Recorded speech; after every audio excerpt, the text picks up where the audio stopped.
Assalamualaikum warahmatullahi wabarakatuh. Apa kabar anak-anak?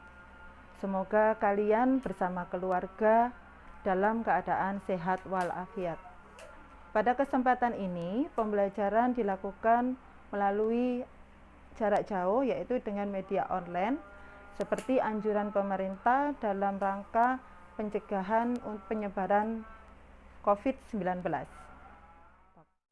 Ingat anak-anak, tetap stay di rumah bersama keluarga, jaga kebersihan diri, jaga kebersihan lingkungan, dan tetap semangat untuk belajar. Hari ini kita belajar proses masuknya Islam dan proses penyebaran Islam di Indonesia. Sebelum kita memulai pembelajaran ini, mari kita berdoa dulu agar kegiatan pembelajaran kali ini sangat bermanfaat bagi kalian semua. Berdoa mulai. Oke, kita lihat tayangan berikut ini.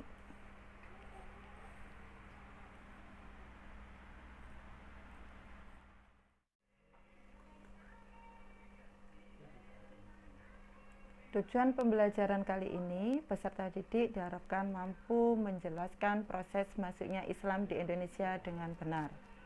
Tujuan yang kedua, peserta didik diharapkan mampu menjelaskan proses persebaran Islam di Indonesia dengan benar. Sebelum kita memulai, kita amati jalur perdagangan laut. Masuknya Islam ke Indonesia tidak lepas dari jalur perdagangan laut. Kalau kita amati letak Indonesia secara geografis yang sangat strategis, memiliki bandar dagang yang ramai, dikunjungi pedagang dari Arab, dari Persia, dari Gujarat. Pedagang Muslim datang ke Indonesia melalui jalur laut, ini jalur yang biru ini, datang ke Indonesia untuk mencari rempah-rempah. Selanjutnya, kita lanjutkan teori tentang masuknya Islam ke Indonesia. Ada 3 teori yang menjelaskan proses masuknya Islam di Indonesia. Yang pertama adalah teori Mekah. Teori Mekah ini dikemukakan oleh Buya Hamka dan Anthony H. Jones. Menurut teori Mekah ini mengatakan bahwa agama Islam disebarkan di Indonesia oleh para pedagang yang berasal dari Mekah, Arab pada abad ke-7. Teori ini diperkuat dengan adanya sebuah berita dari Cina, yaitu catatan dinasti Tang, yang menyatakan bahwa pada abad ke-7 Masehi sudah terdapat sebuah perkampungan Muslim yang terletak di pantai barat Sumatera. Teori yang kedua, teori Persia. Teori Persia ini dipelopori oleh Profesor Abu Bakar Aceh dan Husein Jaya Diningrat, bahwa agama Islam dibawa oleh para pedagang dari Persia masuk ke Indonesia pada abad ke-13. Teori ini dijelaskan dengan fakta bahwa terdapat kesamaan adanya budaya yang ada di Indonesia dengan kebudayaan di Persia, seperti peringatan 10 Muharram atau Hari Asyura sebagai hari suci kaum Syiah atas kematian Husain bin Ali, cucu Rasulullah, yang berkembang di Pariaman, Sumatera Barat dan Bengkulu. Teori yang ketiga adalah teori Gujarat. Teori ini dicetuskan oleh seorang ahli sejarah yang bernama Snok Horgonje dan pendapat ilmuwan Belanda Maukete bahwa masuknya Islam di Indonesia dibawa para pedagang Gujarat pada abad ke-13 Masehi. Bukti yang mendukung teori Gujarat ini ditemukannya makam Sultan Pasai, yaitu Sultan Malik As-Soleh, yang memiliki angka tahun 1297 Masehi, di mana nisan ini memiliki kesamaan dengan nisan yang berada di Gujarat. Nah, bagaimana proses masuknya Islam ke Indonesia? Masuknya Islam ke Indonesia berlangsung 3 tahap.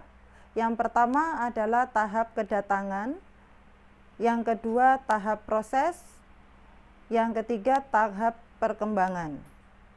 Adapun cara persebaran Islam di Indonesia ada beberapa cara atau saluran Islamisasi di Indonesia. Yang pertama adalah perdagangan. Letak Indonesia yang strategis menyebabkan timbulnya bandar perdagangan yang turut membantu mempercepat penyebaran agama Islam di Indonesia. Para pedagang ini datang untuk berdagang di pusat perdagangan di daerah pesisir Malaka,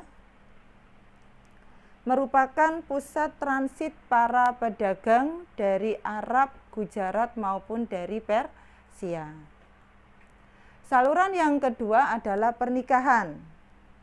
Bukan hanya melakukan perdagangan saja, tetapi para pedagang melakukan asimilasi melalui pernikahan dengan penduduk setempat. Kemudian dari pernikahan tersebut, mereka mengajarkan agama Islam pada keluarganya.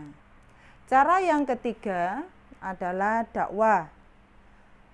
Penyebaran agama Islam di Indonesia tidak lepas dari peranan para wali yang bertindak sebagai juru dakwah, perintis dan penyebar agama Islam, khususnya di Pulau Jawa. Tentunya kalian telah mengetahui siapa saja yang termasuk wali penyebar agama Islam di Jawa yang terkenal dengan Wali Songo. Cara persebaran yang keempat adalah melalui pendidikan. Para guru agama Islam dan ulama mengajarkan agama Islam melalui pondok pesantren dan surau.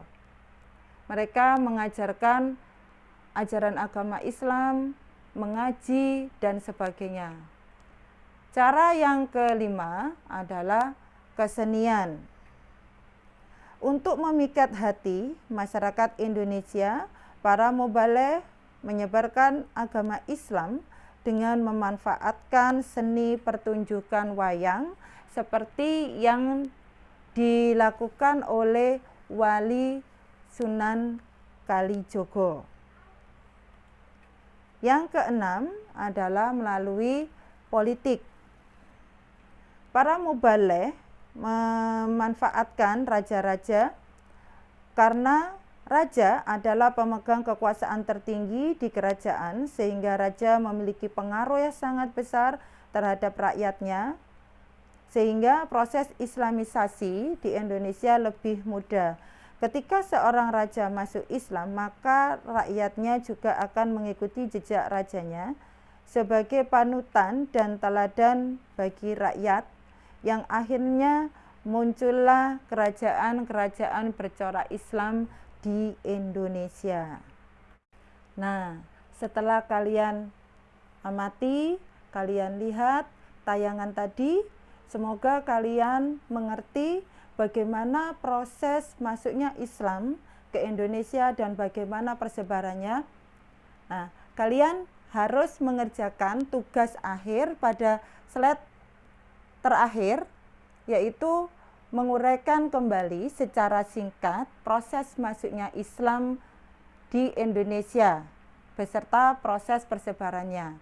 Yang kedua adalah sebutkan faktor-faktor yang mendorong agama Islam mudah menyebar dan berkembang di Indonesia. Nah, kemudian setelah kalian mengerjakan tugas, kirimkan jawaban kalian melalui WhatsApp ke nomor saya. Selamat mengerjakan tugas, selamat belajar, sampai ketemu lagi di lain kesempatan. Dah.